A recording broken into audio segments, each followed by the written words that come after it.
to be successful as an entrepreneur, you get there by not listening to the odds, not listening to the doubts, not listening to the critics. The path or formula to get rich over time is pretty clear, and it's available to almost anybody, but you get into trouble when you start. I think when the Stoics thought about joy and happiness, they were thinking about a more resilient form of that emotion, not fun, smiling, cheerfulness, happiness, but like a happiness of a person who is surviving the blows of fate and flourishing as a human being in good situations and bad ones. Can you train yourself to think that way?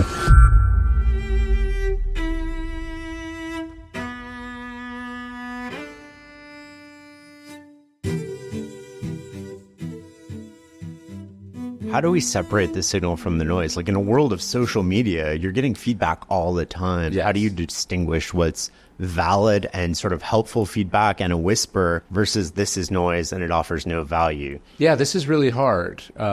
You can see that often to be successful as an entrepreneur, you get there by not listening. You get there by not listening to the odds, not listening to the doubts, not listening to the critics, and then you succeed. So then you get this very wicked learning environment where you succeeded precisely because you did not listen to the message that the world was trying to send you. But if what you generalize from that is never listen to people, you're going to be in a really tough spot. So take Elon Musk, right? When Elon Musk was planning what became SpaceX, his friends held a literal AA-style intervention that said, you cannot start a rocket company. This is the worst idea. You will lose all your money. Obviously, he was correct. And there were moments when he probably, the conventional wisdom or the data or the advice from the investors overwhelmingly was to sell Tesla or to do X, Y, and Z. So what happens when, it's sort of a passing fancy or, an impulse consideration to buy Twitter? Some people told him it was a good idea. Some people told him it was a really, really bad idea. Some people told him it was totally outside of his domain of expertise and all these things. How do you know whether to listen or not? This is like the essential question. The quote is something like, a reasonable person adapts to the world and an unreasonable man adapts the world to themselves. And so therefore, all progress depends on the unreasonable man. So often this thing that makes one a groundbreaking artist, a discoverer, an inventor, an entrepreneur, an artist, whatever it is, the thing that makes you great is this ability to not listen to feedback. At some point, invariably, you come across feedback that you should listen to. You go past the point that you aimed for. You go past a convention that is there for a good reason. And we only see the survivors, right? Yes. Like we never see the people who didn't listen and failed because they just sort of become noise, if you will, in the process. Whereas Elon gets held up as like, oh, I've done all of these things and people have told me I couldn't do them, I shouldn't do them, they can't be done, and yet I've done them. Yeah, and what we take from that is not he was right in these specific instances for these reasons. What we tend to take from that is the shorthand of don't listen to other people, or conventional wisdom is always wrong. But of course, many, many people had failed. There was a graveyard of millionaires and billionaires who'd lost their fortunes starting private space companies. I think a good part is like not taking these sort of like business book headline, cover story narratives from people's trajectories or from history, but actually really drilling down and getting to the actual reason as to why something worked or didn't work. Elon Musk sees himself as this groundbreaking, precedent-shattering entrepreneur. And another version to look at is this guy who took massive government subsidies at critical points that allowed him to do those things. The story you tell yourself about your own experiences is really interesting. And then the story that society says about your experiences is also really interesting too. Can you give me an example of where you've missed a whisper and it's gotten louder and louder and then you're like, oh shit? Well, I think we all have these in our personal lives, right? Like you sensed you were coming across, some sort of personal limitation, or you sensed that you were straining a relationship, working with someone that you didn't quite think was right, but you ignore that. And then it becomes very clear why you should have listened to that kind of gut level instincts. I just take on too much, and then I'm like, oh, okay. Like earlier this year, I rolled my ankle really bad. I had to go to the ER, and they were like, you got to take like 6 weeks off. And I took, like a week and a half off. I hurt it again so badly, like I thought when I looked down, I would see like the bone sticking out of my leg. Like it wasn't, thankfully. I had been given a very clear message, not just like from my own body, but from a medical professional that said like, you got to slow down and take a break. And I didn't listen.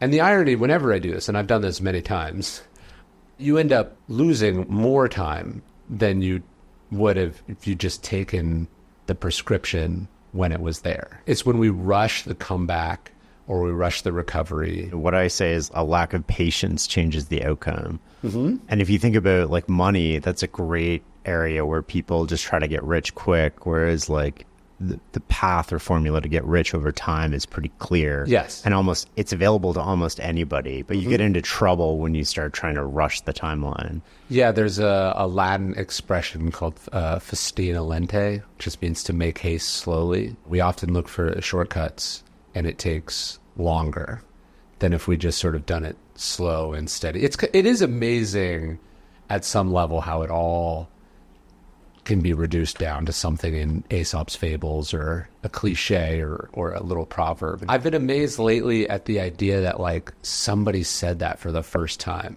Someone will invent a new word to express a concept, or someone will invent a new way of thinking about things. We'll go, oh, that's great. But a lot of these things that we take for granted, like it's not like they're hardwired into our DNA.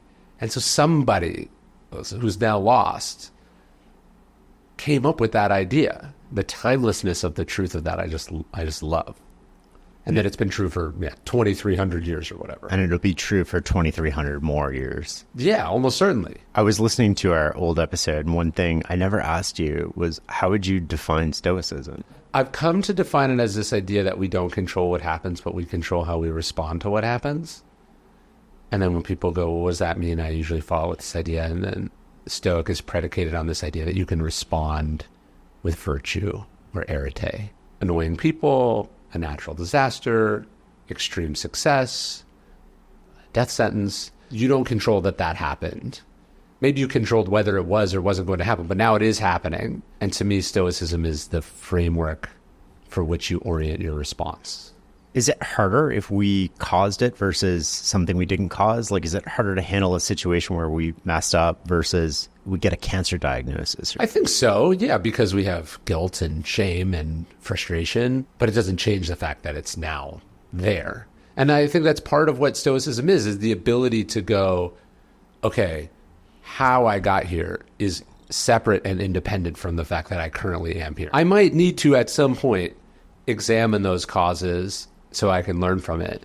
But my impulse to dissect and blame and question what has happened is actually just a really convenient distraction from the choice in front of me right now, which is what am I going to do about it? There's a passage in Meditations where Marcus Aurelius is sort of criticizing the people who are always trying to delve into what lies beneath. Like they're always like, well, what does this mean? Or what does that word mean? Or why is it this way? Or whose fault? What are the root causes? And again, that all matters, but usually not in the moment. In the moment, it's, well, what are you going to do? When should we look back and sort of reflect on that situation so that we can actually learn from it? Like, what is our contribution to it? Yeah, for me, it's always once the strong emotions about it have dissipated. How do you reflect? Do you write or do you think? To me, Stoicism is journaling, and journaling is Stoicism. Journaling is to Stoicism as meditation is to Buddhism. It is the practice of having a conversation with yourself about your thoughts and beliefs and values and actions. And that, I don't think it's a coincidence that Marcus Aurelius' sole philosophical work was entitled Meditations, which the Greek title was just to himself. Almost certainly he did not give it a title. And what makes it such a remarkable work is that he didn't intend it as a work. It is a work in progress, that dialogue with the self. And so, yeah, I'm usually doing it there. And then obviously the benefit of being a writer, and you know this, is like you have this sort of forced self-reflection that if I was just a regular person, I think I would do a lot more journaling than I do, given that I have to wake up and think about all these things and write about them and talk about them, and I get asked questions about them. So there's sort of there's a benefit to the profession, certainly also. If you're just kind of pinging around in your head, I don't think you're going to be doing it. It's because the thoughts in our head sort of make sense in our head, but when we put them on paper, they don't. Yeah, it's like also what I'm hearing right now as I'm talking is an understanding of my voice that when I listen to a recording of this, you see very clearly do not match up. And that's, to me, a metaphor for so much of the human experience, which is that it feels one way to us as we're feeling it or as it's coming out. And then with distance or from a different lens or a different medium, it suddenly sounds and feels and looks very different. And I think it's because it's like I'm hearing it through my own head right now, like the way the sound waves are literally going through the bones in my own head are different than when have headphones on and it's been recorded afterwards. Yeah, you grow up thinking your voice sounds like one thing, and then you hear it recorded and you're like, oh, I'm actually a very different voice. You have these thoughts about things that feel like they make sense until you interrogate them or ask, is that true? Thoughts aside, like I never thought about my voice until I heard myself. Yeah. And apparently I have a very distinct voice that a lot of people don't like. It's the feedback on the audiobook is like, Shane should not read books. Interesting. And then I get this thing where I'm like, I was in a hot tub in Hawaii and this guy's like, I know your voice from somewhere. And I was like, no, all Canadians sound like this. He's like, no, it's such a distinct voice. I just can't pinpoint where it's from. But when I listen to myself talk, I don't hear any of that. You realize in that moment just how different objective reality and perception are. How sometimes it's good to get external feedback and sometimes it's good to be in a bubble because can you do anything about your voice? No. Like my therapist uses this phrase that I think about a lot. And she catches herself doing it and so I catch myself doing it.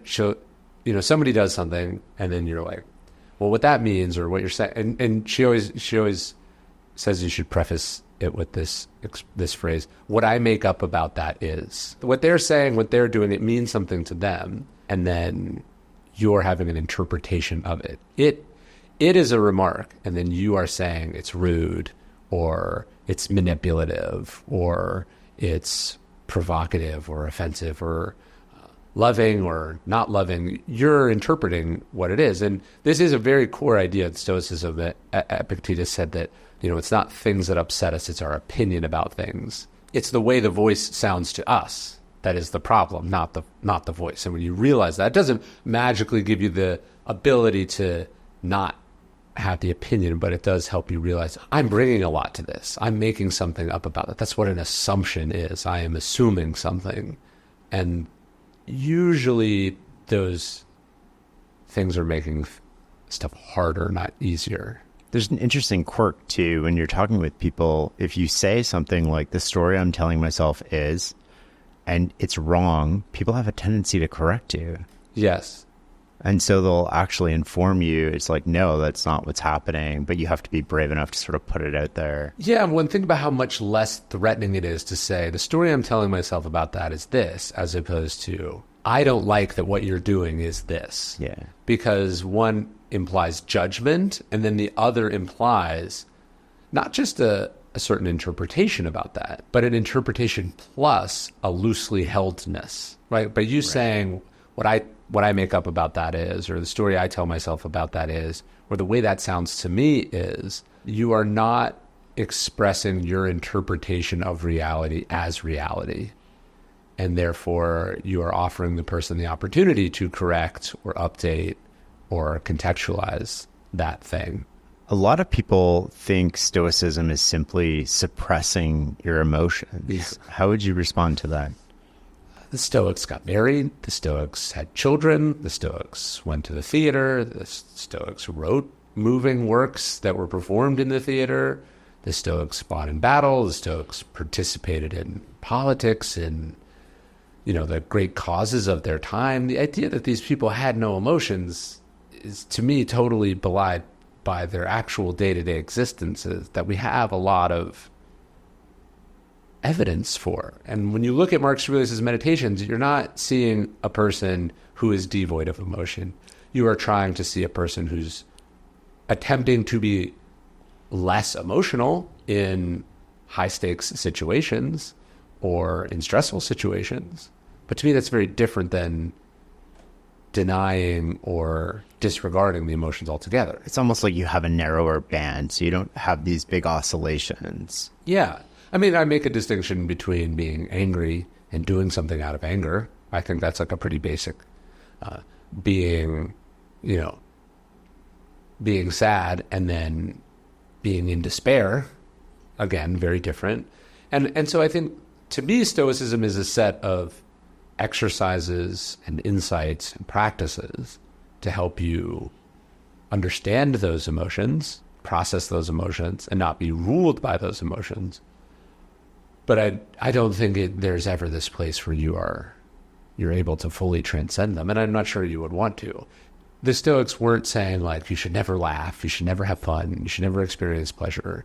I think they were saying, hey, this thing that feels pleasurable in the moment, how do you feel after? And so let's try to have a fuller picture of that thing. And they're saying,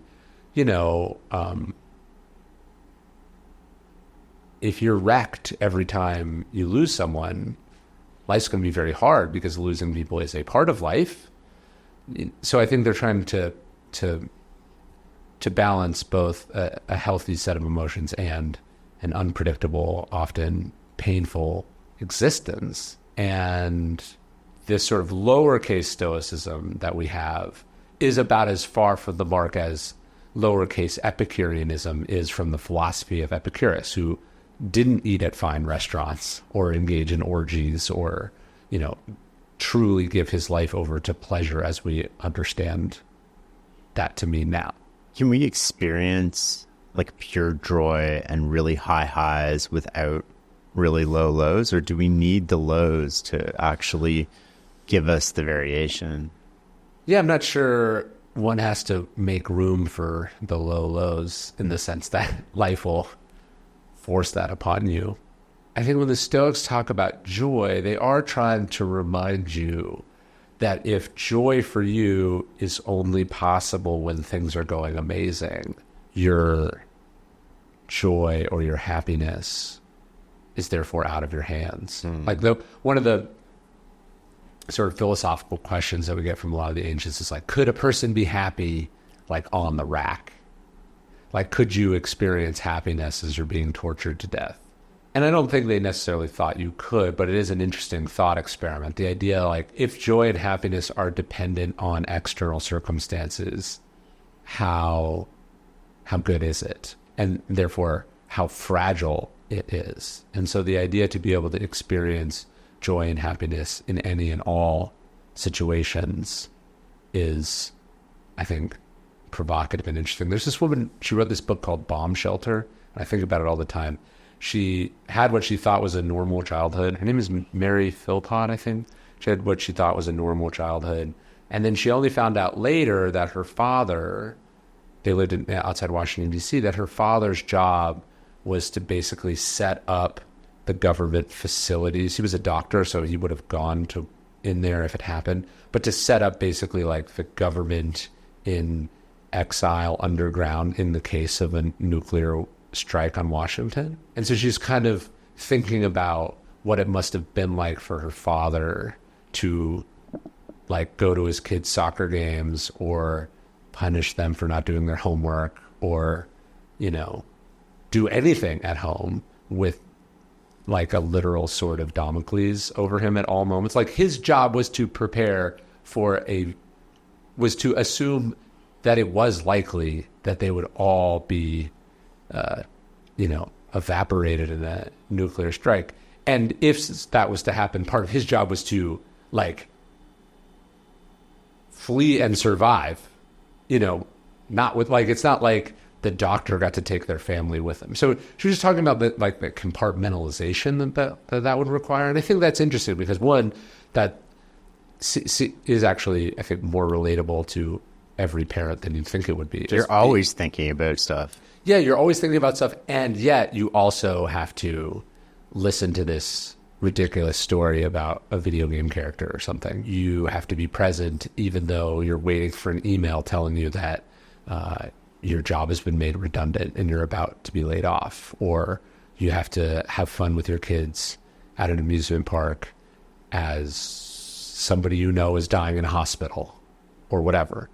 And I think when the Stoics thought about joy and happiness, they were thinking about a more resilient form of that emotion, not fun, smiling, cheerfulness, happiness, but like a happiness of a person who is surviving the blows of fate and flourishing as a human being in good situations and bad ones. There's this story about this one Stoic named Agrippinus, and he's exiled for running afoul of Nero, and he's told that he's been convicted, and he has there's an hour before the verdict comes down, and I think he exercises or something. He just does whatever. He just goes about his day, and then they're told, okay, you're being exiled, and you can take some of your property with you. Was it going to be a penniless exile or not? He finds out he can take some of his property, and then he says to his friend, okay, we'll have our lunch on the road then. Or I forget it's Attica or something. He's like, we shall have our lunch in Attica. He's basically we'll just get on the road. And to me, that is close to the Stoic idea of joy and happiness, of you just got told everything was stolen from you. You just got told you have cancer. You just got told, insert horrendous event. Does it break you, or do you just go, okay, what's next? So it's not arguing with the reality or the situation as it's been given to you, or the hand that you've been dealt. It's just, how do I play this hand to the best of my ability? Yeah, there's no complaint about the unfairness, the capriciousness, the surprise. Just, what are we having for lunch? Can you train yourself to think that way, or is it something you think is more, there's people disposed to that? I know I'm not born that way. I wouldn't say that I am now that way, but I think I am further along in becoming that way than I was at the beginning. I think it's probably true for a lot of the decision-making and cognitive stuff that you talk about, which is are there people who are naturally gifted and have just sort of a computer mind? Yes. And then there are those of us that are not that way, but in the process of studying and thinking about them, can we slow that process down? Can we be more conscious of the things, less of a slave to the things? I would say yes. I find it easier for me to in these moments where something has happened, we're stuck in traffic. I love it when the kids are in the car, because when the kids are in the car, I can be like, oh, this is a good teaching moment, yes. Right? There's not much we can do about it. We might as well make the best of it. Let's put some music on. Let's have a conversation. Let's do X, Y, Z. But if they're not in the car, my immediate temptation is sort of traffic, Well, we're really good at giving advice to other people and then not so good at applying it ourselves, because we have that cognitive distance, We're able to, our identity is less at stake, or our emotions are less tied up in it. With your kids, you're able to see the impotence and the unfunness of the frustration. Yeah. And you also feel obligated to help them with the meta skill of that. Because of the specific instances with a kid, you're like, well, how is this going to matter for their life? But we're not as good as that for us. We're just thinking I'm mad that someone said X, Y, or Z, not, hey, how can I get better in my life at not responding when people say X, Y, or Z? So yeah, you learn as you teach, the Stoics say. What other misconceptions do you run into about Stoicism? Well, that it's all old, rich white dudes with a lot of merit and a desire to point out the biases and sort of structural patterns of not just the ancient world, but all forms of history, just to focus on what was obscured or what's not included. We forget just how enormous the Roman Empire was. I mean, the Roman Empire makes contact with the Han Dynasty during Marcus Aurelius's reign, and it stretches as far as England and Africa and the Middle East. And you have Epictetus, who's a slave. You have Marcus Aurelius, who's the emperor. Zeno, the founder of Stoicism. Some people were convinced he is black. He's described interestingly in some of the few descriptions we have of his physical form. But in any case, he's like a Mediterranean merchant. And so just the idea that it was like all people of the same social class, just because Rome was a caste society doesn't mean that all the philosophers perfectly conformed to that caste. Just because we hear mostly of the men doesn't mean there weren't Stoic women. Cato's daughter, Portia, is involved in the assassination of Julius Caesar. All of the Stoics would have had wives and daughters. There's a fascinating essay from Musonius Rufus, who's not just Epictetus's philosophy teacher, so he's teaching a slave, but he writes this essay about why women should be taught philosophy. So we know he has female students. We just don't know any of their names. And there's been a backlash about Stoicism. It's like, oh, this is a philosophy for bros in Silicon Valley, or this is for meatheads, or this is for soldiers. Yeah, there is, I think, a connection to certain masculine worlds in Stoicism, but I mean, a huge percent of my audience is not male. But I also, just on a historical basis, that's not true. And so this idea, if Stoicism is like for dudes in the army and it's about suppressing your emotions, I get why it's not going to be attractive. But that's not what it is. Just like if you think Epicureanism is orgies and parties and retreating from the world, you're going to be like, what is this? But that's not what Epicurus was talking about either. Well, I thought it was not Zeno. I thought it was Sisyphus who, maybe I'm getting really confused here, who created like the first sort of Stoic. Chrysippus? Yes, that was the one.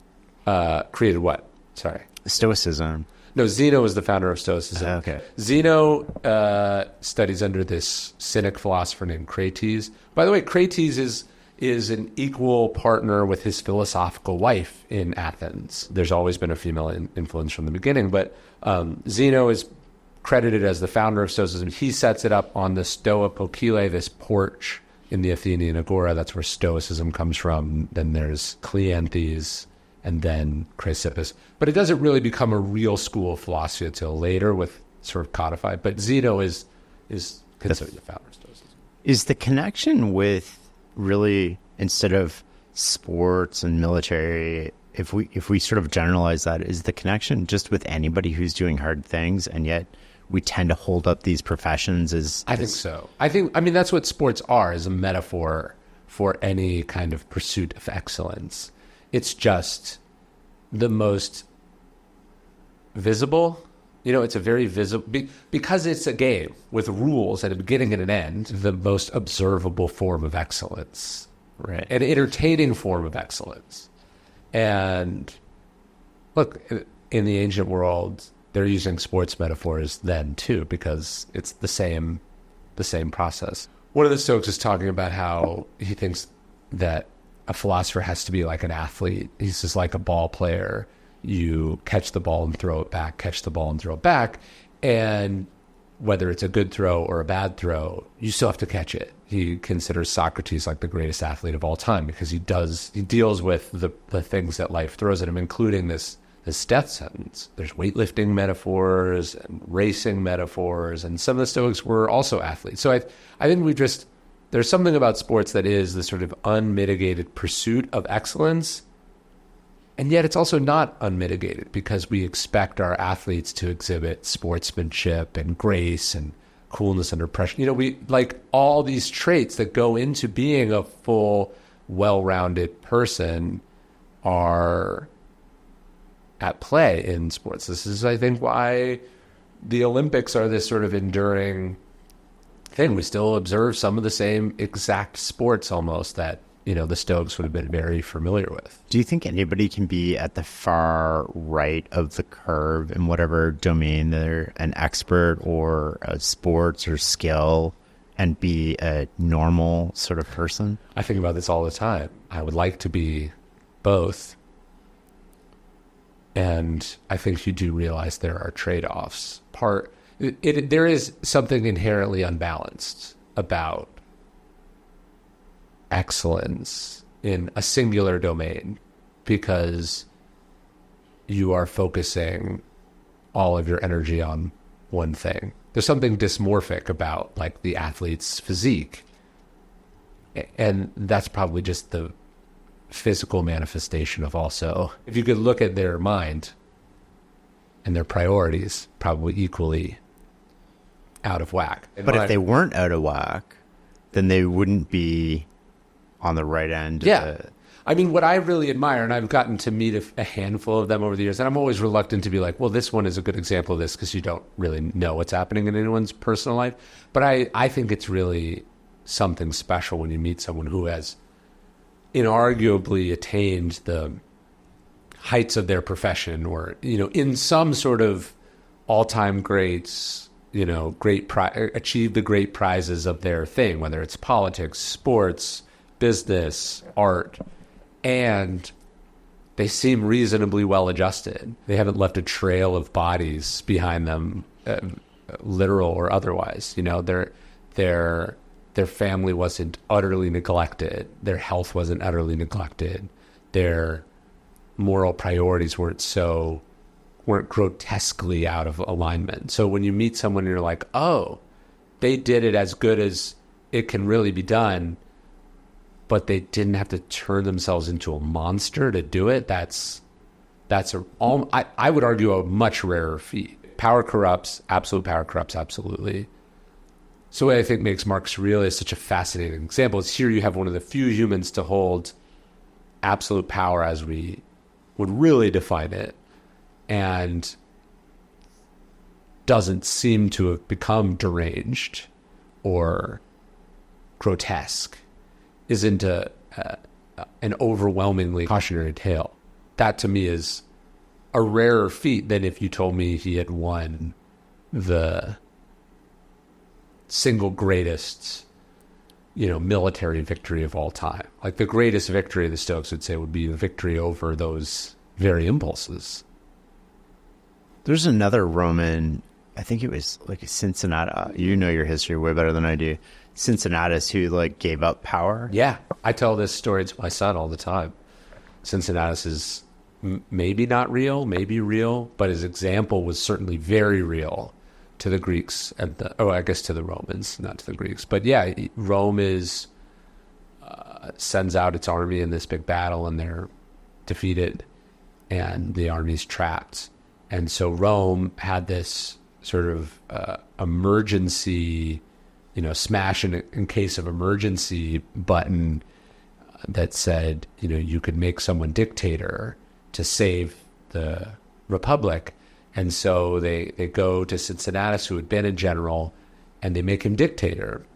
And he rounds up every, straggling man and boy in Rome at this time, and he marches out and he rescues the army, he defeats the enemy, and then he returns to Rome, resigns as dictator after like 17 days.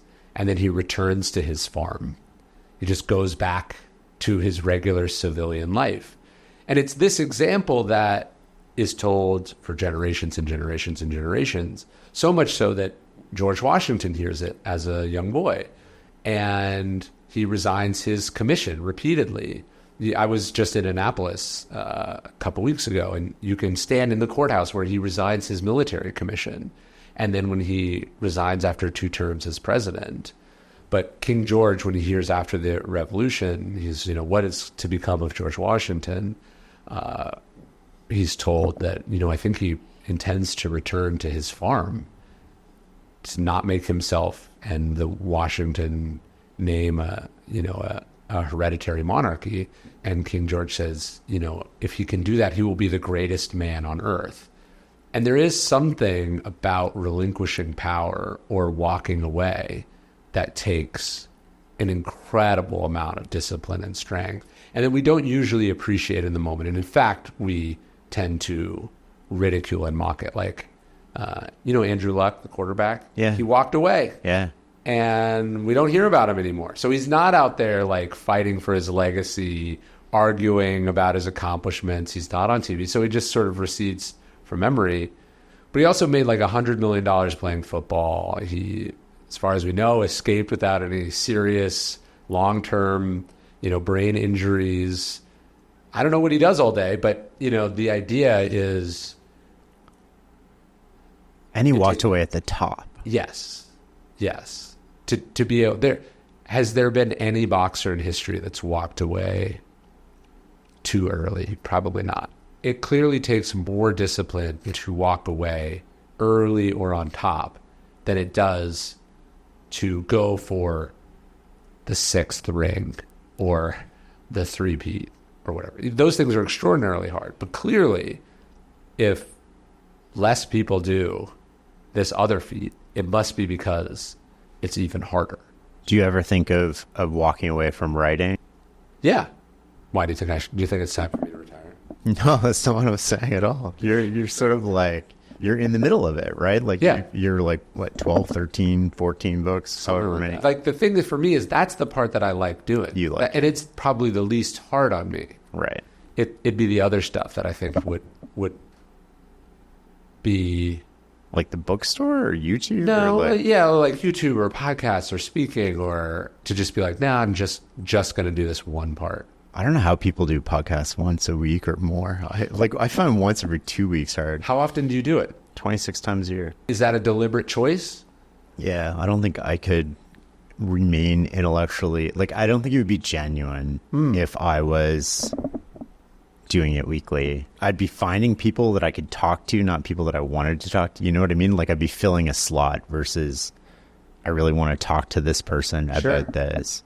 Well, you also do... Your interviews are longer, right? So you might be the same... If somebody's doing 2 a week and they're an hour, that's the same as you doing... But I find all the work that goes into it. Sure. It's not like I show up, I got this 1-page thing, but this is like 9, 10 hours. That's on a note. When I had my marketing company, one of the reasons I never wanted to hire employees was that I was skeptical that there were enough projects that I would be interested in working on to pay for the people, which meant if I hired someone, they would represent a certain number of projects per year just to get back to even. I go back and forth between whether that was a constraining, kind of limiting belief, or if that was actually like a pure and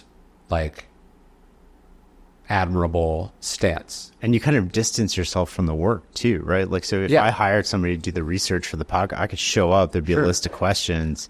But part of what I enjoy about it is actually doing all the research and the work. The pressure to scale. Like, I know a lot of people in this kind of information media space that have taken on like private equity investments. Like, there's like the Chernin Group, and so they'll buy like half of the business or all of the business.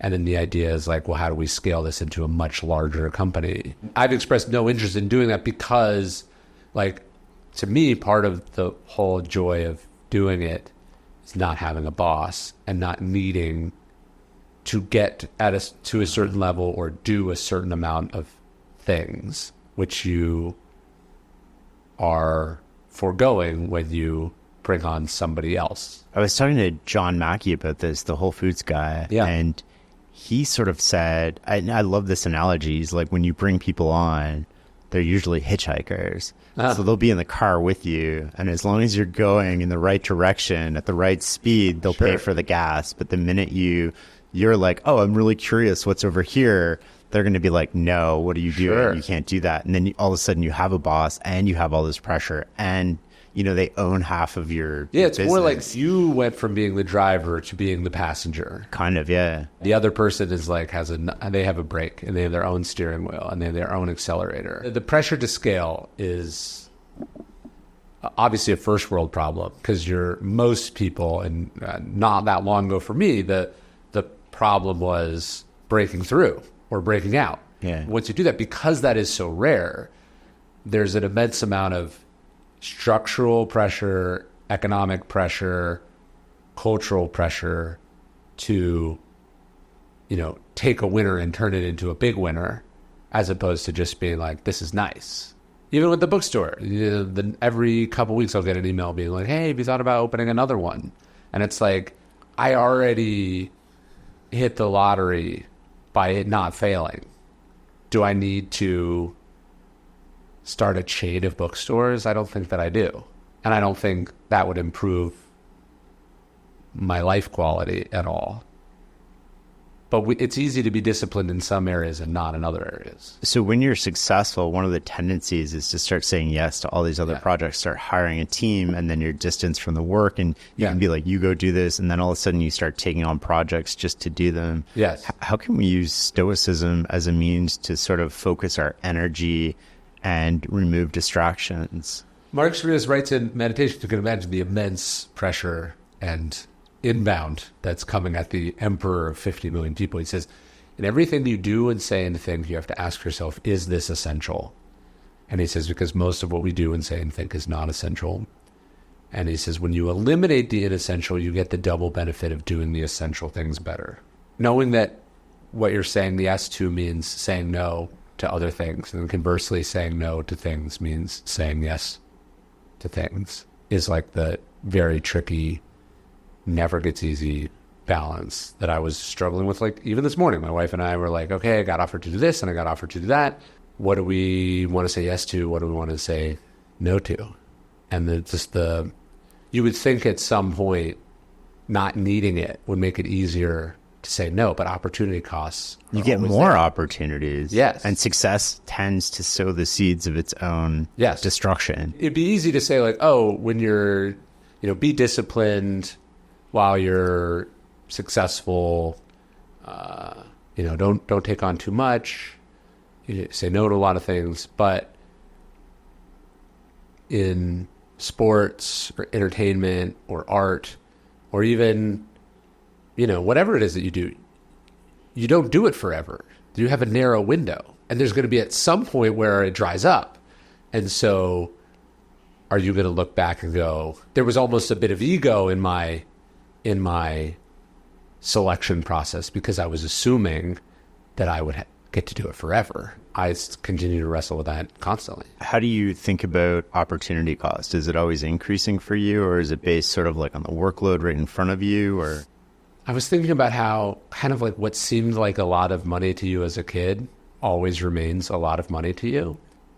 Even as your income goes up, it's hard for me to pass on things because that seems like a lot, even though proportionally it no longer is. I'm trying to do work and get more clarity, get more objective about like, no, hey, actually, yes, that to you 10 years ago, to any person on the street, that is a lot.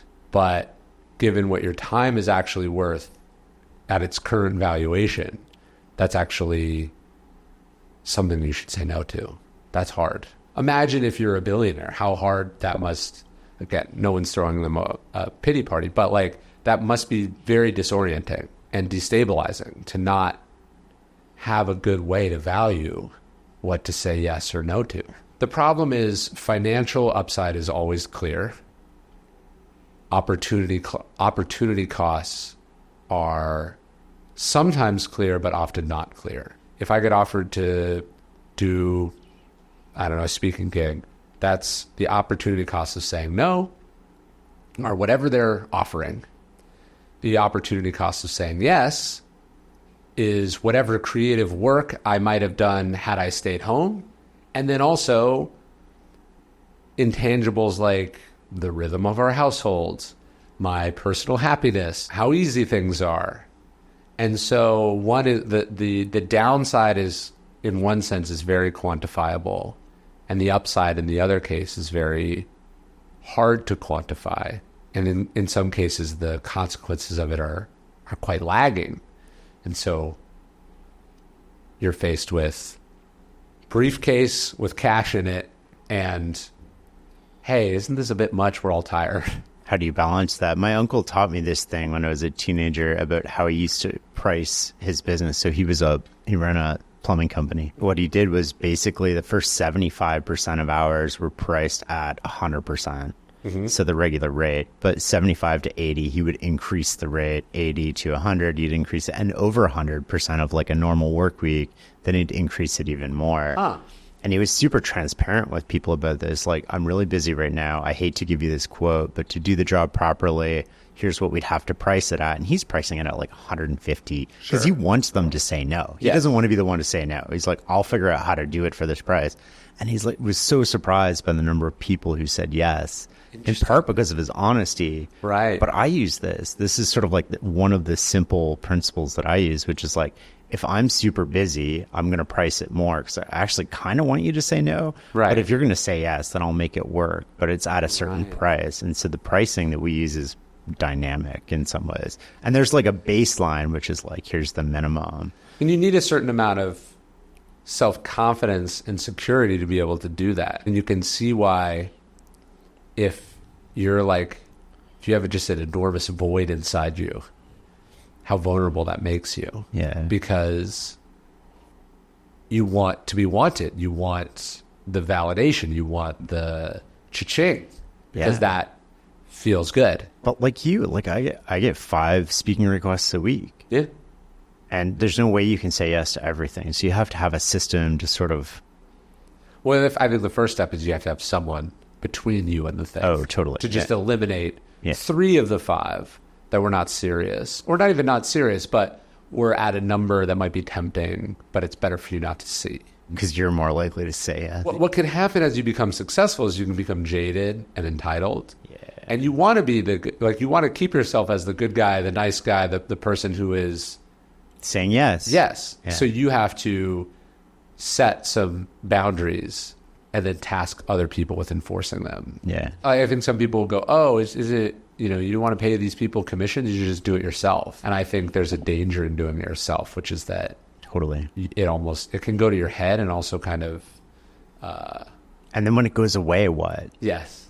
I worry about this all the time, right? It's like, well, 5 and I'm like saying no. Have you read that book, Die with Zero? Yeah. It's a great book, but the idea is, thinking about what are you trying to do all this for? You're trying to accumulate a large amount of money that you don't get to take with you when you die. We are borrowing money from our poorer selves to loan to our future richer self. Mm-hmm. The example that he uses in the book, which I think is a good one, he's talking about like a med student who's like living way below their means, saving up money. They know in the future they're going to make a lot of money. It's very clear how that profession works, right? And so they'd be more effective, maybe not racking up a ton of debt, but like not living as if they don't know for certain their financials. They're not actually, making $30,000 a year. They're just temporarily making that. Anyways, that advice is very helpful in clarifying in more predictive, linear professions. But that would be bad advice to give to a rookie in the NBA because they may only be able to do it for 2 years. I think it is tricky when you have a very clear element of unpredictability and historically a very clear drop-off. Like at some point, you age out. At some point, your trend or moment goes away. And maybe you survive long enough for it to come back. But like the idea that, for me as an author, that my sales are only going to go like this, it's preposterously naive. Then it adds this layer to like, okay, so you're saying no because you're too busy right now. Yeah. But in 6 years, you'll feel like an idiot. You'll wish for this request to come back. Exactly. Yeah. Is it ever okay to lose your cool? Like, is there strategic points where it actually makes sense to sort of not be stoic and to I wouldn't say completely lose control, but to have more variation? We had this idea that like crying is not manly. Right? Like being overwhelmed with your emotions is somehow a weakness. But we make an exception culturally for anger. If you went through some problematic work thing and you cried in front of your whole team, you would reasonably expect that team would be like, what's wrong with Shane? Right? I'm not saying that that's right. They just would. But if you got so angry that you punched a wall, not only might not you be judged for that, that might be like part of the legend of shame, Right. which is interesting. And the Stoics would point out that like those are both the same process of being overwhelmed by our emotions. And one is actively harmful to you and your world, and the other is not. And so it's kind of strange. So it's interesting. We have a couple of stories of Marcus Aurelius crying, but we don't have any stories of him losing his temper. And I think he was chastened by the fact there's a story about Hadrian, his predecessor, who's gets frustrated with his secretary, and he grabs the secretary's pen and he stabs it in the man's eye. Like, this is the thing that the emperor could get away with, literally anything. And so I do think it's interesting, the allowances we make, particularly with men, for certain kinds of emotions and not other kinds of emotions. And I'm not saying, oh, hey, we should be all with one or all with the other. It's just the idea of the Stoic suppressing their tears and sadness and love and affection, but then, being a vortex of temper and rage strikes me as a contradiction that doesn't make any sense. And the idea would be to be kind of an even keel across the board. That being said, there is a difference between being angry and doing something out of anger, and then there's a third, which is the performative element of anger. You're a head basketball coach, and you've gotten a series of bad calls. Losing your temper, screaming at the ref, and getting ejected not only doesn't help your team, but it costs your team points because you get 2 technicals. But if you are so even-keeled that you're just allowing the refs to run over you, or you're allowing a lackadaisical effort from your team to go unchastened, also probably not good. And so I am fascinated by the way that a great coach can turn up or down certain levers. I was at a Spurs game one time, and I watched Greg Popovich get ejected, and Tim Duncan took over. And the team was down by 7 or 8 points, and Tim Duncan coached the rest of the game, and they came very narrowly within winning. Like it came down to like the last 2 seconds, and they didn't win, but they almost did. And somebody told me after that Pop had looked at Duncan and said, "I'm going to get myself thrown out. You're gonna handle the rest of this game." And he was just he saw that the team needed an energy shift, and that was a tool in his toolkit. I find that very interesting. I want to move on and talk about discipline for a second. When we think of discipline, I mean, the image that comes to mind for me and probably a lot of other people is like the Army drill sergeant. What is discipline? Well, I'm talking about self-discipline. So the discipline of an Army sergeant is obviously important, but I don't think that's a virtue because it's being imposed on you. Of course, essential that an army is disciplined. How would you define self-discipline? But the virtue of self-discipline is the discipline that you insist upon yourself. So it's what you do when no one's watching. It's what you do with the discretion that is given to you. And I think when we think of self-discipline, we shouldn't just be thinking of physical discipline. It's not just how does your uniform look and how far can you march. And self-discipline is, can you keep your head about you when things are falling apart? Can you be a calm, reassuring presence? Can you keep your emotions in check? So self-discipline is sometimes rendered as the idea of temperance, which just doesn't have a good connotation in the English language. But it is, the Stoics would say, the greatest empire is command of oneself. And so whether you're the emperor or a slave, whether you're a soldier or a CEO, it's this idea of not like, what are you allowed to get away with? What is being asked of you? And it's more like, what are you asking of and insisting of yourself? To me, that's what self-discipline is. Or do you struggle the most with it? Knowing one's limitations, setting reasonable bounds on things. I don't have a problem with getting up and working. I have a problem getting up from and stopping working.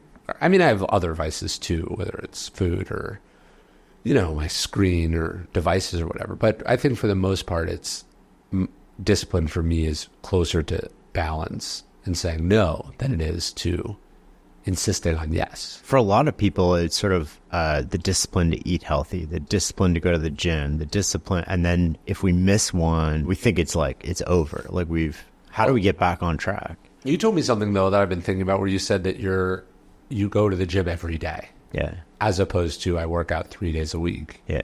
Because there's a consistency to everydayness. And it's not a choice then. Yes. It takes away the lie you can tell yourself, which is I'm doing it tomorrow. Yeah, you can change like duration or scope, but like work out, sweat every day. It's like, it's so life-changing for me. And other people who've tried it after listening to me, it's been life-changing for them too. No, it's a great way to think about it. I try to write every day. Or try to do a little something every day. And that's better for me than, okay, I'm not doing it, and then next month I'm going to start doing it. But see, you use the word try. Like, I try to write every day. So, like, how do you get back on track if you went 2 or 3 days, you're traveling, you're talking, you're just busy with all the stuff that goes on, you get home, the family needs you, and then all of a sudden it's 3-4 days.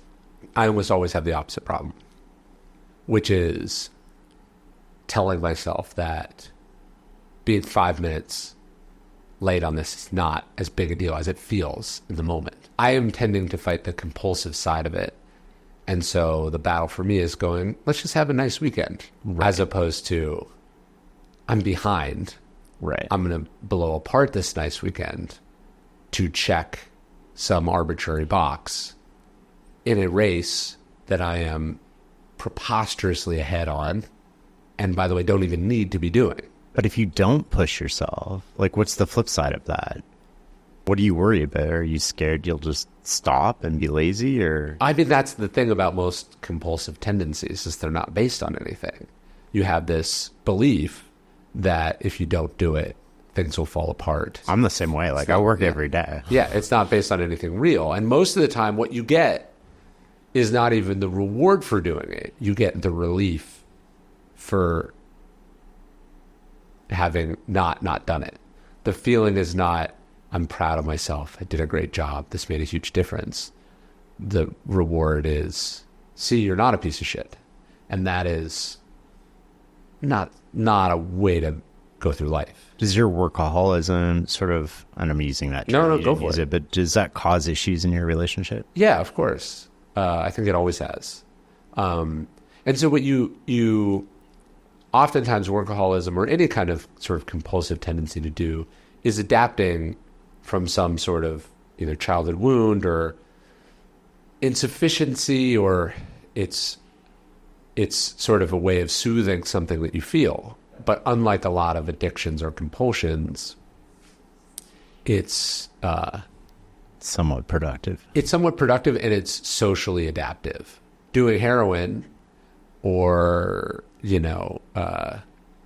drinking all night tends not to have positive social reinforcement, but being really good at what you do and thriving on that feeling of being validated for being good at what you do is nevertheless a pretty wicked feedback loop. Are you sort of like motivated? I think about this all the time, and it like sometimes it motivates me and sometimes I'm like, oh, it's hopeless. There's like this gap between where I think I could be and where I am. And no matter where that is on a relative like Y axis, it's like that gap is what I focus on, which is like, how do I shrink this gap? And then, like where I think I could be is probably growing slightly faster than where I am. And so the gap is widening. Yeah. And then it's like, there's so many things I want to do there, and I have so much excitement and energy around it. Well, then you throw on top of that, like what you hear other people are doing. Yes. It's even more hard to run your own race. Seneca has this word euthymia, and he talks about being on the path that you're on. He says not being distracted by the paths that crisscross yours. He says especially the paths of those who are lost. And I think about that all the time. You don't know where someone's trying to end up. You don't know where they're going to end up. You also don't know what is propelling them. Addiction or psychological issue, what's propelling them is millions of dollars of a fortune they inherited, or, some dark money, donor. It could be a bazillion things. You don't know. And so I think the more indifferent and probably ignorant you are of what your peers are doing, the healthier you are and the cleaner your compass reading will be. I think of it as like swimming in your own lanes. And there was this video, I think it was from the Olympics post 20, I forget what year it was, but this guy is swimming and he looks over at his competitor and it ends up distracting him just enough that he loses the race. Yeah. Because he's like he's not worried about him and his lane and his goals and his stroke. And he looks over just enough to distract, and he lost by like milliseconds. Yeah, there's that. Although the other one that keeps me up, there was like a mountain bike race in the Japan Olympics, I think. And the woman thought she was in first place, but she was actually in second place. Oh, so she let up. Because like it's sometimes, you know, like in swimming, you're all right next to each other. Yeah, but in like the marathon or some of the longer races, you might be 2 minutes. That's a closable gap, but you can't see what the other people are doing.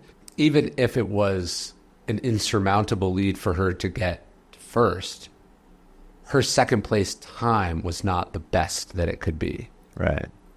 So clearly at some level we understand that competition is healthy and motivating, and yet too much competition is disorienting and ultimately self-defeating. And so that balance is tough. What can we do to cultivate more discipline? I mean, look, I think having a physical practice is a way to cultivate more mental and cognitive discipline. Like going to the gym or running or swimming, biking. Like I do endurance sports and they help me as a writer. Like I couldn't do what I do as a writer without those physical components. Even like I have a cold plunge, and there's something about like, I'm going to get in this thing that is uncomfortable and I'm going to decide how long I'm going to stay in it, whether or not it has any health benefits whatsoever. And I'm pretty skeptical at this point of like all of those claims, because I've seen what nonsense like these same communities will propagate. So to me, the benefit is purely that it's hard, and that I am doing the hard thing. And how do you sort of teach your kids or instill discipline in them? It's tough. My kids are still pretty young, and so I am hesitant to give them my somewhat unhealthy adult levels of discipline. Part of me is just like letting them just not be. My assumption is that they have whatever I have. And so allowing them to enjoy not having it is part of how I think about it. Because I watch as they get into things, they don't just like kind of get into things. They go all in. They're like, I need all of this. I read a story about Tom Brady watching his son playing video games, and his son getting so upset, and he like throws the controller at the TV or whatever, and he's just like, he was like, dude, I have that, and it doesn't always take you where you want it to take you, and so I suspect that part's there. So it can help you, but it can also get in your way. Yeah.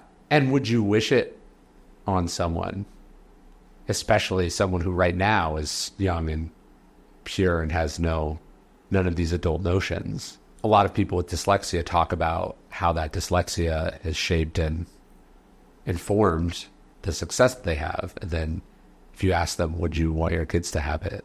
They're like, are you fucking out of your mind? We know like hard things and struggle and adversity. We know it's good for us.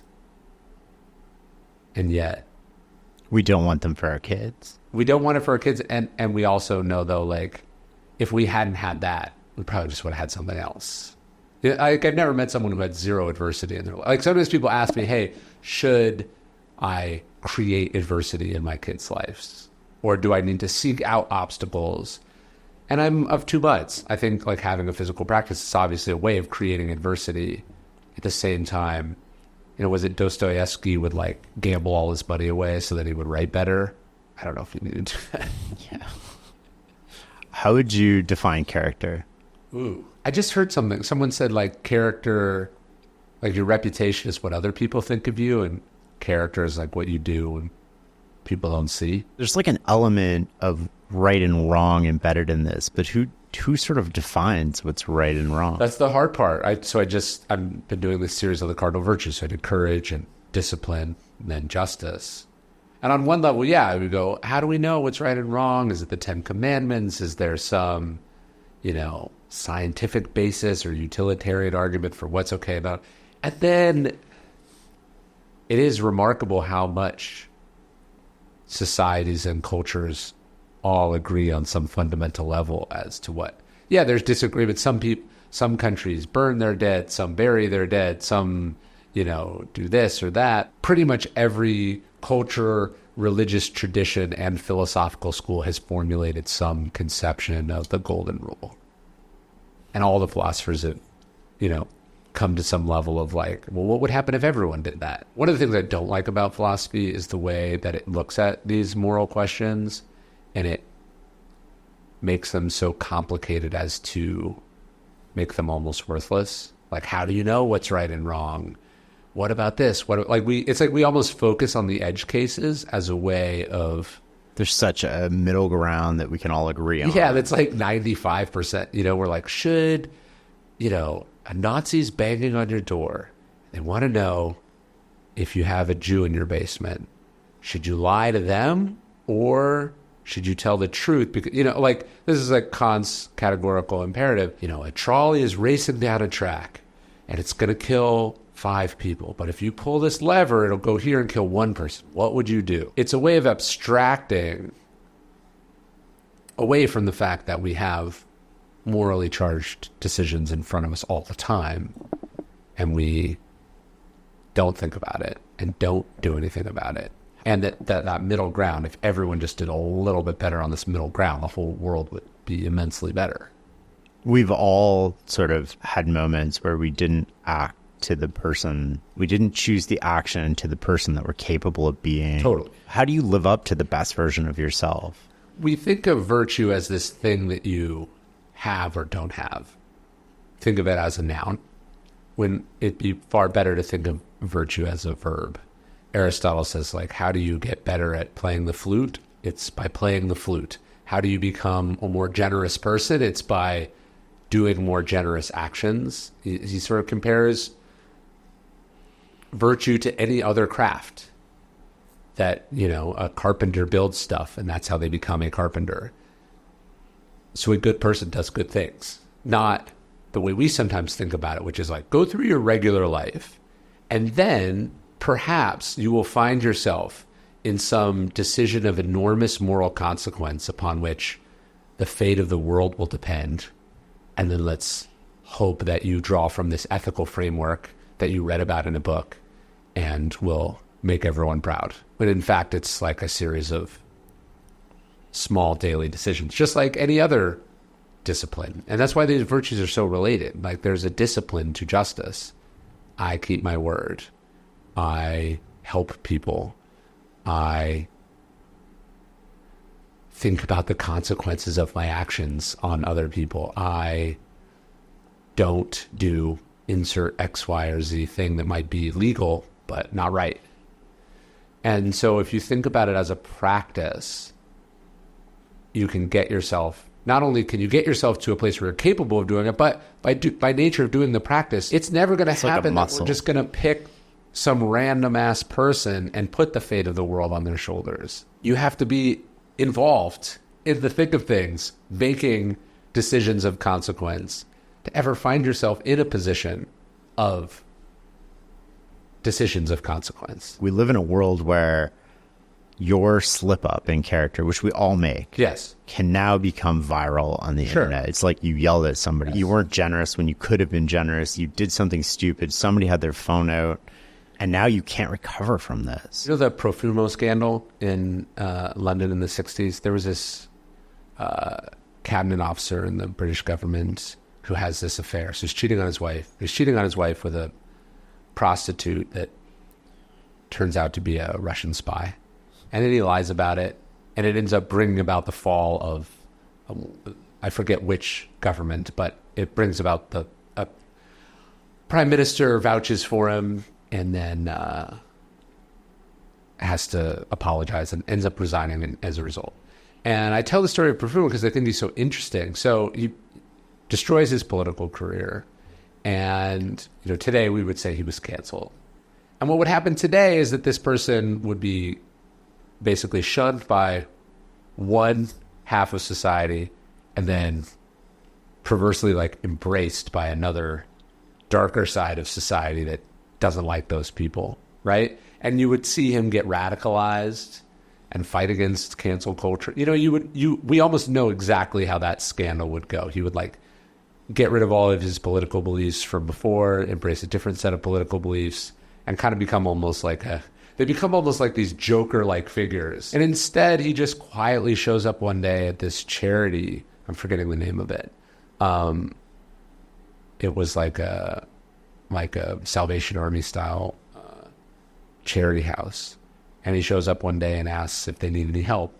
And they put him to work in the kitchen, like he's washing dishes. And he volunteers there every day for like the next 40 years.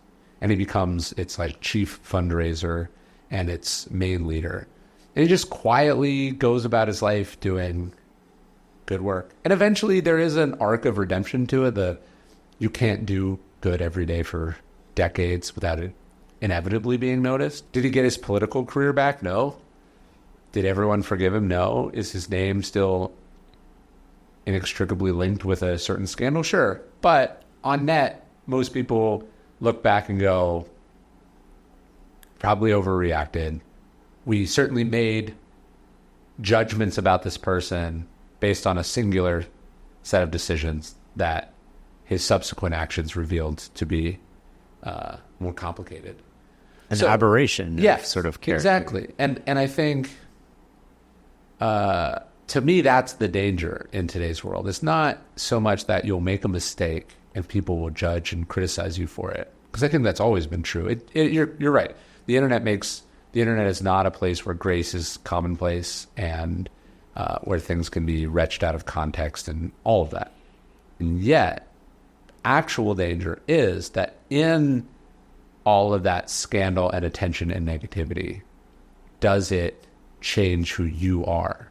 Like, I am fascinated by people who are fascinated by and impressed by the people who have messed up, had scandals, been the subjects of cancel culture or mobs or whatever, and then they emerged from it not caricatures of themselves, that it actually wasn't this life-defining, formative change. Like the Stoics talk about, like, look, people can come and take all your stuff from you, and you can be treated profoundly unjustly, but like no one can affect your character. That is the thing you have. But oftentimes that's the first thing to go, because we're angry or we feel mistreated or because our willpower collapses or whatever. So like, can you not turn into a radicalized asshole is, to me, the interesting question.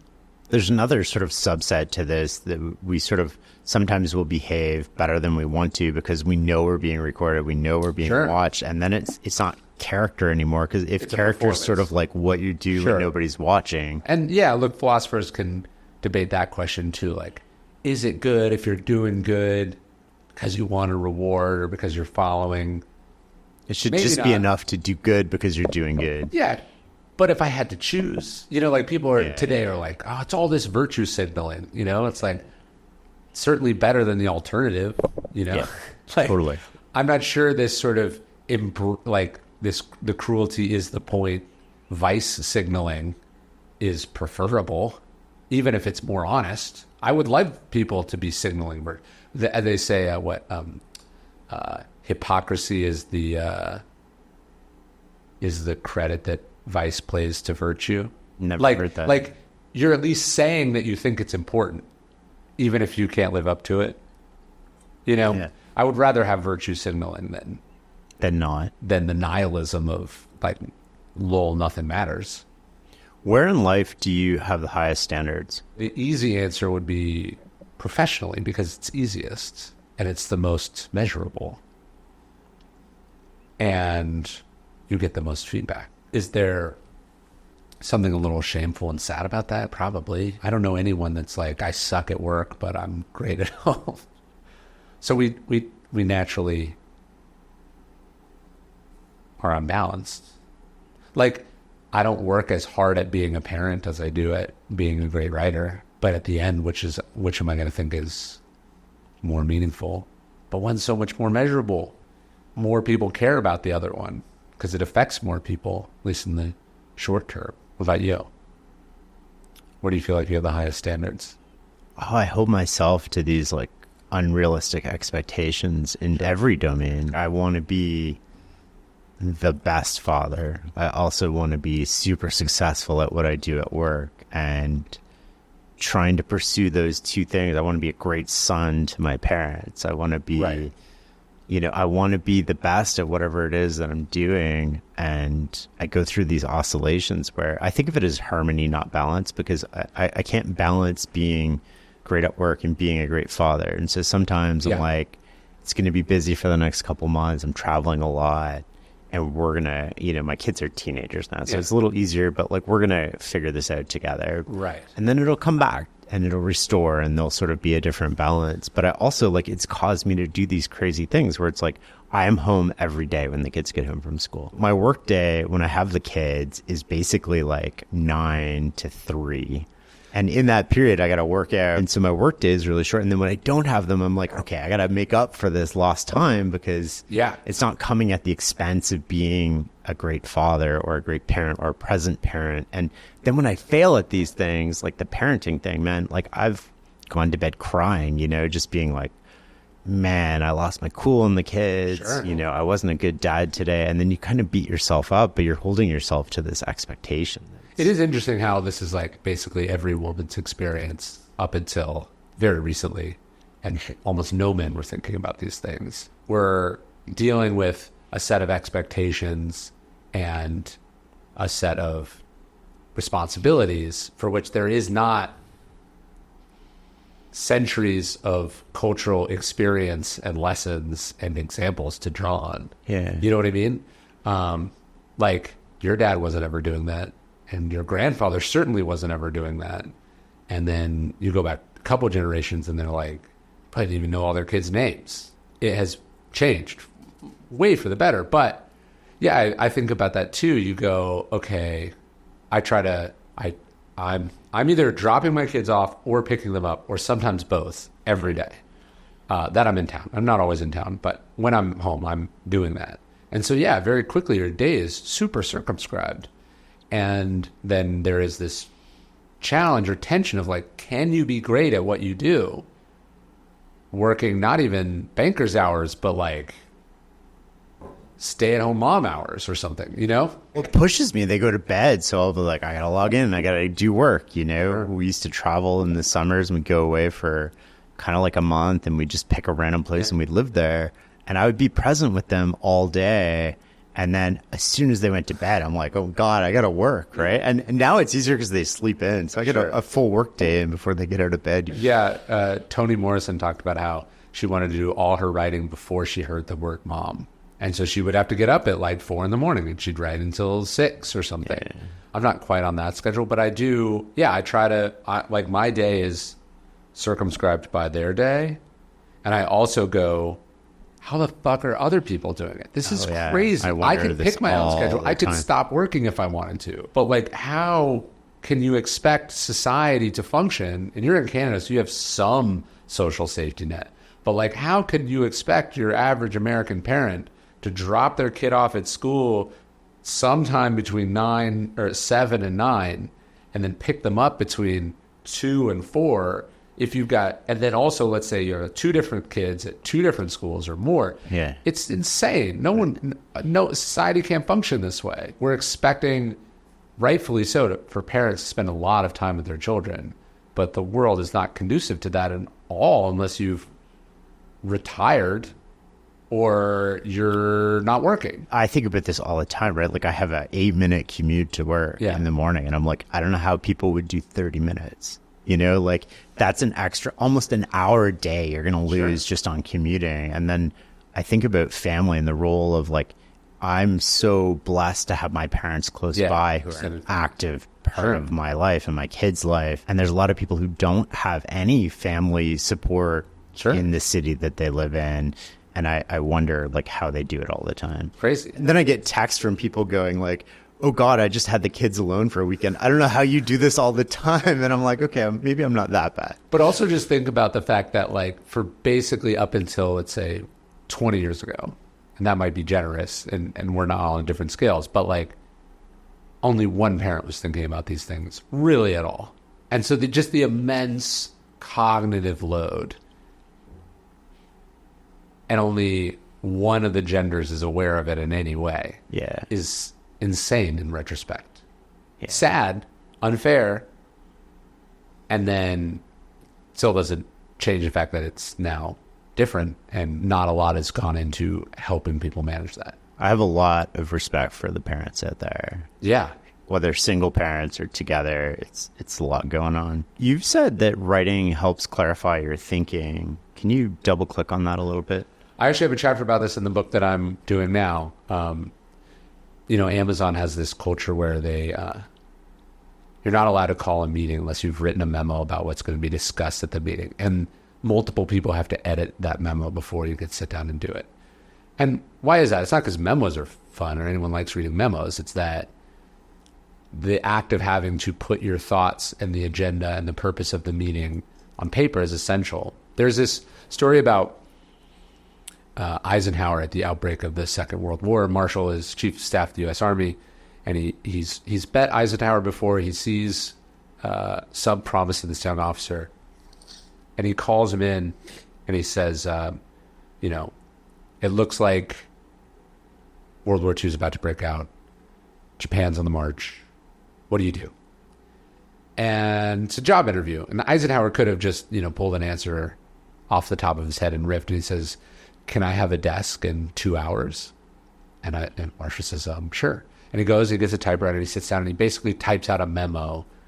Everything he has studied and learned and thought about this exact problem his whole military career. He's been in the Philippines. He's been in South America. He's been, he's done a lot. But he gets it on paper. And I think there's something about getting it on paper instead of spouting it off. Whenever the answer I just gave you is not as good as the answer or the analysis of that problem that I wrote in the book that I'm doing right now. That's how my mind works. And I think that's how most minds work. They're the process of really stopping to think and clarifying and going over. Joan Didion said that writing is a hostile act because you're having to convince someone to see things the way that you see them or think the way that you think them. And that's like, it takes an immense amount of skill to do that. Very few people can do that off the top of their head. Kind of have to meet people where they are and then take them where you want them to go. Yeah, you zoom out, you zoom in. Yeah. Thomas Merton, the Catholic monk, he becomes this monk, and he's a Trappist monk, which they didn't technically take a vow of silence, but they are supposed to spend their lives in contemplation. But he becomes this prolific writer, and a lot of people are upset because it's somehow a violation of the vow. And he was saying, no, like writing is contemplation. I'm thinking about what I think. And for people who are not writers, maybe that doesn't make sense. To me, writing, my impulse to write comes from my inability or the insufficiency of what I can come up with off the top of my head. My belief in my ability, if I sit down and have an uninterrupted bit of focus and concentration, that I can get it. I can do that hostile act of changing your thinking. As a writer, how do you see the impact of AI? I haven't seen it do anything that even a pretty good writer can do, but it can do things a lot better than people who are bad at writing. We clearly have problems in our society with people who are extremely credulous and susceptible to misinformation and disinformation and conspiracy theories and nonsense. I don't know about you, but when you interact with AI about something you really know about, you realize it's not very good, and it's very, very prone to telling you what it thinks you want it to hear. And so one of the things I'm nervous about is people's inability to handle that. Like, one of the things you learn as a project manager, like if you're working with someone who has technical expertise, is you have to know enough, and they have to know that you know enough that they can't bullshit you. Like, they can't say, no, that's not possible. Right. Or that's going to take 6 months, or that's going to cost this amount of money. You have to have enough technical domain expertise that you can push back and get to the truth on things. And when I've worked with AI and I'm needing it to track something down that maybe I'm like, hey, didn't so-and-so say something about this? And they go, oh yeah, they said this. And then I go, wait, or was it actually so-and-so? And they go, yeah, it was that. And what it's doing is it's telling me what I wanted to hear, in the same way that people Google stuff or see stuff on social media and they go, that feels true, that's it. If what human beings are good at is using tools and cooperating with other people, what we're going to have in this age of AI is a strong sense for bullshit and an ability to know when to push back and to examine and when to verify, because a lot of what it's going to spit out is not true or is only partially true. And if you're just defaulting to it, you're going to be embarrassed. Do you use it for any writing or any purpose? I mean, I use it when I do presentations. I have it do like, I want a picture of insert a thing that's never been painted by a Renaissance painter before or something. Right. You know, like when I'm trying to visualize things, I use it. And sometimes we'll use it in videos. And we're like, show Marcus Aurelius like in a suit of armor, show Marcus Aurelius. Like, so I use it for things like that, like track stuff down. But then I verify. I have to get a second opinion. I have to have it verified in some way because that skepticism keeps me up in it. Because the costs, the reputational costs are borne by. It's like trusting Wikipedia, Yeah. It's good if it's right.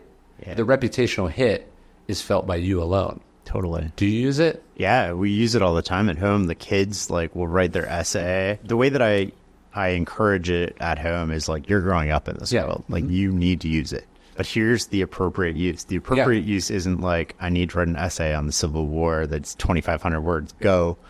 The appropriate use is you write something reasonably good. Yes. And I want to see your full history. So I always keep the kids' full history, but you submit it and you're a grade 9 teacher. What would you say are the weak points of my argument? Right. So it's almost like a personal tutor. Yeah. And then I'll submit here's a draft chapter. What did I miss? What do you think? And sometimes it's pretty insightful. I've used it with my kids. We'll have fun.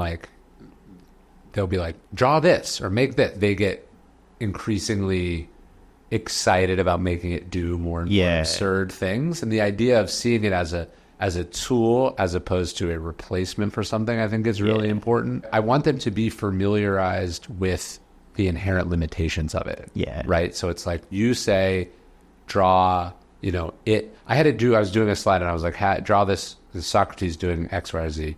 And then one of the characters in the back had glasses on. And I was like, this doesn't make any sense. They didn't have glasses. So get rid of the glasses. And then it's they redid it. And then now more people had glasses. You know what I mean? And it's also its inability to iterate.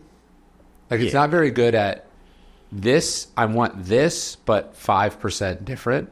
It starts from scratch, And so again, I think the more you learn the limitations of it and the logic of it, and if you can get good at prompting as a skill, I want my kids to have that. So here's the interesting. I actually get it to write its own prompts. I am going to prompt AI. I want a summary of this podcast, and then it'll give me a 5 sentence thing that I could basically just submit back to itself and tweak a few things here and there. But it gives me a much better prompt than I would give it.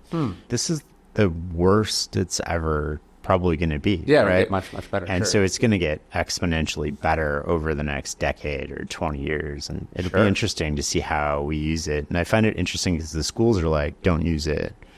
And I'm you can use it. I need the chat history because I want to go in if I have to argue with your teacher. I want to say, here's what you submitted. Here's your first draft. And now they've done this thing where they make them write a draft in the school and they take a picture of it. And so your final submission can't differ too much from the original submission. Well, so I do this thing. So when I read a book, I often type up the passages that I liked in the book. Yeah. And sometimes, because I'm just sending it to myself to print back to the office or whatever, I'll do it in Gmail. And Gmail has always had this kind of predictive AI in it where it's guessing the end of what you're saying. Yeah. And I always found it really interesting as a writer, so I'm typing some sentence from Hemingway. So this is a sentence that has been written before. Unlike, my average sentence, I'm making it up. This is a sentence that exists. So it's not that there's a right answer, but there is an answer. And we're largely in agreement that Hemingway did a good job, right? Because he's considered one of the great writers. So it's like you're doing a simulation of a path that someone actually flew. Never is the AI able to predict the next couple words in that sentence. I've always found that very interesting. And it's a reminder to me that still the act of creative genius of doing not any sentence, but like the right sentence, the right way with the right words. Like Twain said that, that's the difference between lightning and lightning bug. You do get a sense of the limitations of AI when you can see how insufficient it is compared to really great stuff. Tyler Cowen wrote this book like 10 years ago called Average is Over. And I think that kind of defines my philosophy of life, which is that these technologies aren't eliminating, they're going to be eliminating large chunks of the people who are able to do that thing. But the people who can do that thing at an elite or an excellent level will probably... It's leverage. Will be better at it and be more highly compensated, and the importance of it will be higher. And so you have to figure out what is the thing that you're going to be excellent at. And then you have to be, as we were saying, somewhat unbalanced in the pursuit of that excellence. But it's like the cost of being mediocre get higher and higher. One thing I have noticed is like the length of emails and the grammatical perfection in emails has increased quite a bit. And I'm like, I know you. There's no way you wrote 16 sentences without making a grammatical error or spelling error. People are just putting, their point form and being like, generate a nonviolent, email to send to this person. Put this in nonviolent communication. Then you get it and you're like, this is half a page. It should be like 2 sentences. Well, just like social media is bots talking to bots, like a lot of our life is going to be like AI talking to AI. Like if I open an email and I don't know the person, it's more than like 5 sentences now. I'm just delete, right? I don't even read it. Well, you're going to have to get better. Just like you're going to have to get good at spotting bullshit, you're going to have to be good at spotting AI versus non-AI. Yeah, because the cost to generate an AI email is 0. At least before you had to type something in or copy paste, like you've gotten those emails. It's like, dear Joe. And you're like, wait, my name's Ryan. Like... what are you reading right now that's challenging your thinking? I've read these 3 huge books on Lincoln. So I've been doing a huge deep dive into Lincoln for the book that I'm writing now. And I think that's like, maybe earlier in my writing career, I would have read one book and called it. And now I'm like, now I'm going to read another and another and another. And so I'm just going deeper and deeper in stuff. I'm reading this book now about the founding of Australia that I'm finding really interesting called The Fatal Shore.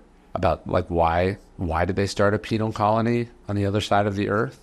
Well, the argument was that London had an extremely strict legal system, an abysmal for-profit prison system, and a belief that like there was essentially a race of people that were criminals, as opposed to crimes being an act of opportunity or desperation.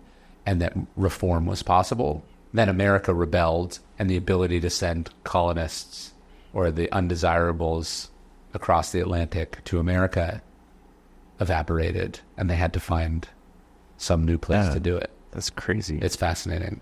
Do you read many business books? Like, what are the best business biographies you've read? Best business biographies? I don't read that many business biographies. My dream book is like a 900-page biography of someone I know nothing about or someone that I know a lot about.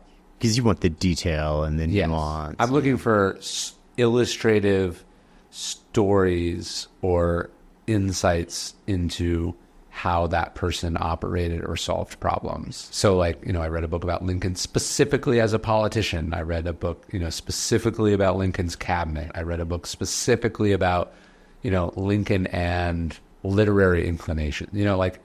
I want to go really deep in a specific thing, and then I'm finding stuff that didn't appear in one but appears in the other, and that's how I'm building out the chapter that I'm writing. And do you do that without having the story in mind? You're like, oh, this story is representative of XYZ, tag it. Sometimes I'm just reading generally about something, like I'm not writing anything about Australia. I'm just was there and now I'm interested in it. And I have some basis of knowledge that I'm building on. And then it'll help me understand the 1700s and the 1800s. And often I'm chasing something down that I think I know is down this hallway. How do you define success today, and how has it changed? Do you remember what I said the other times? No. I still think my definition of success is autonomy. Like I've been saying recently, like success is how much you see your kids, and power is how much control you have over your schedule. My son's school called and he was sick, and I was like, all right, I'll be right there. You know, I like that. To me, that's both success and power. I didn't have to ask anyone's permission. I didn't need to worry about the cost of missing a day's work or whatever. I just could handle it. Turns out he wasn't actually sick. You know, he was just had a cough or something. And so we just hung out all day. And then I had a talk that afternoon and he came with me. How has that changed from like a decade ago when you would define success when you were younger? I think success was often more predicated on like either very specific things or relative to other people and their accomplishments. And I think I've gotten closer and closer to just not really caring. And part of that is living where I live, how my life is set up, just valuing different things. The relative thing is fascinating because if you compare yourself to people who are relatively, not pursuing the same goals, maybe not as successful as you are, you sort of feel good about yourself, but maybe you're not reaching your potential because you can sort of coast a little bit. And if you compare yourself to people who are better or more successful, then you're perpetually sort of like not where you want to be, and it can sort of like destroy your satisfaction. I try to remind myself that I write about an obscure school of ancient philosophy, that there's a floor and a ceiling to that. Look, if we compare ourselves to James Clear, we're all failures. As far as book sales. But if you compare yourself to the millions of people who would kill to even have a meeting with an editor, it's a huge success. Sometimes it can be helpful to really think about how Bodhisattva would have previously defined success. Oh, totally. And then there's also like a relative success and absolute success, which is, if you sell, I don't know what the actual number, I heard it was like 50,000 books. Yeah. You're in the top 1% of books ever published in the history of humanity. Yeah. So like there's always a different way to change your perspective on where you're at, and what a friend of mine used to say this, like if we threw everybody's shoes in a big pile and you picked out the shoes and you got all the problems with it, you'd probably pick your own shoes. Like the whole world, basically, you could pick anybody's problem. Most of the time you're going to pick yours. There's a lot of people who would try to pick our problems. When I feel jealousy, I try to remind myself that you can't pick and choose. Like, if you want what someone has, you have to trade your whole life. And in that case, you almost would never take it. Or maybe not even your whole life. But let's just say, like, oh, why did they get this opportunity? I should have got this. But it's, no, you have to swap your whole career for theirs. Would you do it? And it becomes more complicated. We want to be a little from here, a little from here, a little from here. But that's not a possible combination, because every decision, every goal inherently is making things not goals. There's trade-offs. Yeah. And you can't be like, I want to be a classical musician and then compare yourself to Taylor Swift. They're different genres of music that have different floors and ceilings. So like, it might be easier to break out as a classical musician. I'm not saying it's easy, but like, there's a set audience, and there's also a ceiling. You're never going to be the number one album in the country. But by going for the number one album in the country, you might get nothing. And just understanding that you made certain choices and that you can't. Strategy is by definition choosing certain objectives and not choosing other objectives. And if you try to straddle two strategies, you'll destroy yourself.